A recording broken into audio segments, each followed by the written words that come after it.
Good evening, class. Welcome that you are here. And this time now we are going to be dealing with the church administration class. The church administration class, the purpose for it is to help us understand the Lutheran Church in Liberia, the structure and how it works. As we are always saying, we know that you have done church administration, but we want to direct this one or redirect this one to the work of the Lutheran Church in Liberia, because pretty soon you will be working with this church and you have to know some things about the administrative structure and how it works. So that's why we are here to talk about.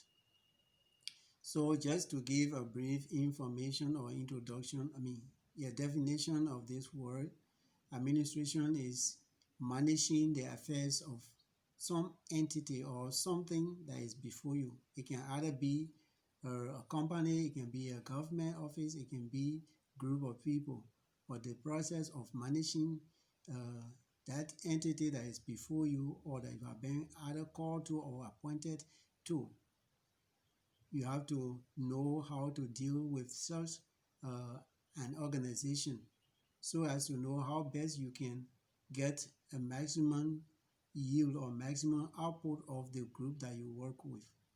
So that's why we are offering this course at this institution.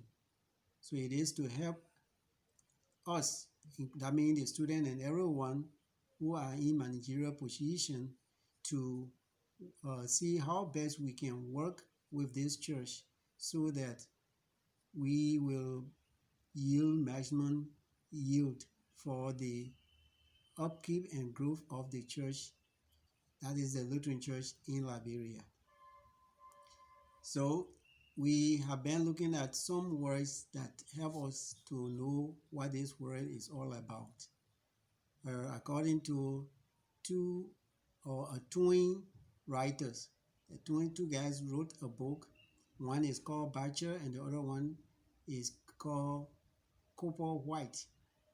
In their book Church Administration, what they said about it is that they first started by to define the word church administration. They selected two Greek words. The first one is chronos, and the word chronos is the origin of the word chronology. That means going in line in sequence. Or the other one to it is chronometer, which of course is the name of a clock or the device by which time is measured. So with those two words put together, they say, well, then this is it. But the chronos, as I said, produce two English word, chronology or chronometer. Then the other Greek word they use is kairos. Kairos is God's time. So chronology or chronos is man's time, the time frame in which men work. Like we say, well, an 8-hour working day is a time frame. So then God's time, as mostly is mentioned in the Bible, when the fullness of time comes. So this fullness of time derived from God's time, which is the kairos. So what happened? Why are we talking about these two times or these two words when we are talking about church administration? We are talking about it because an administrator or a manager should know where he or she comes from and where he or she is going. And once you get to understand that, then you know the time frame within which you will work. Because most of the time, as manager, we work outside of time. Most especially in our Liberia setting, we see that a lot of people, we don't take time into consideration. If we are to do a 1-hour work, we take more than 1 hour to do that. And the excess there is the waste of our activities, is the waste of our production. because we will not reach there. So then we are talking about that.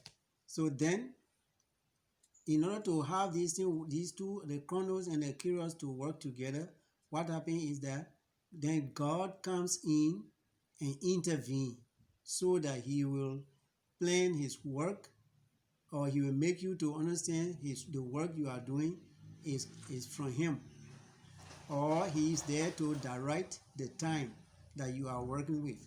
So as manager, then it means that the management of your time is dependent upon God's plan, especially when it comes to the management of the church. So when that works, when we take that into consideration, what we find out is that instead of the chronos, or the time we have put in place to work for ourselves, or to measure the activities of the day, is now being reset by God's intervention. And that's why when the thing is done, then we say what? When the fullness of time came. For instance, the virgin birth, normally people were born, but then in that case, God entering a man's natural time, which is the chronos, and then reset it. And because of that, several things happen. And of course, one of them, the first one is what? A virgin got pregnant, and then a virgin gave birth.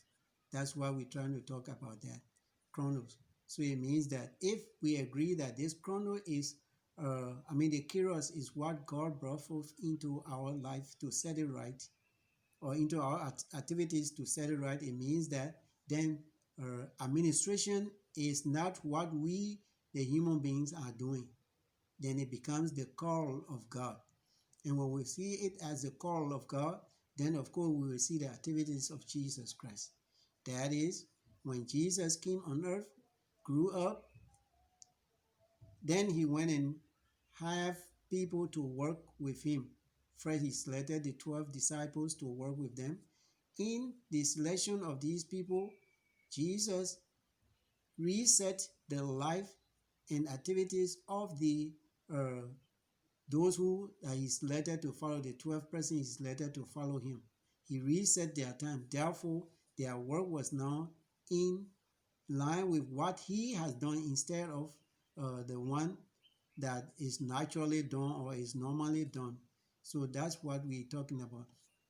And we are bringing in this scenario to help us understand that when we are manager, or when we are administrator, what we need to do is we need not to stand aloof of people. We need to work with people so that whatever we do will be done in order to get people work to yield to its maximum height. And that's what we are talking about. So from there, we will be thinking about it, and we will know that where we will be going later. So thank you for listening, and we hope that we will go through the notes. Thank you.